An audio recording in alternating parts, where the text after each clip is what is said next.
General argument which is made against anybody who challenges Darwinism is you're being anti-scientific. You are the reason why science is not progressing. It's people like you which are the cause of unscientific behavior, right? Anti-scientific behavior.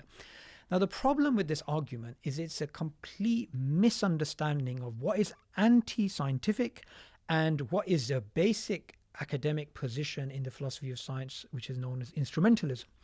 Now, as I mentioned previously, there is instrumentalism and there's realism. So instrumentalism is the view that science, when it's speaking about unobservable entities, processes, and structures, it is referring to things that we don't know if they are actually the way that they're described. So they are agnostic about that. Realism is the view that when we're speaking about entities, processes, and structures, that is the way the world actually is. Now, the thing about both these camps, they are accepted camps in the philosophy of science.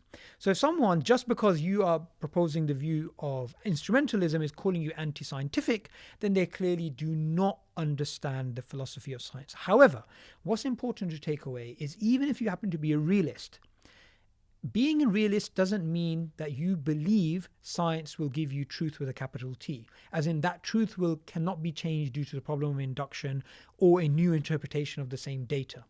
So this whole argument that, look, you're being anti-scientific, you're basically hindering the process of science by basically pushing out these sort of views, this is total nonsense.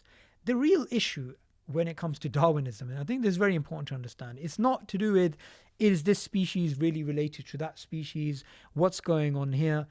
The essential issue is that of naturalism, and that is linked to the distinction between philosophical naturalism and methodological naturalism, and also that Darwinism is being used as a way of making people atheists, of making people believe that there is no God. That is the main issue. It's not got to do with something about genetics or something about anatomy or something related to some nuance about linguistics.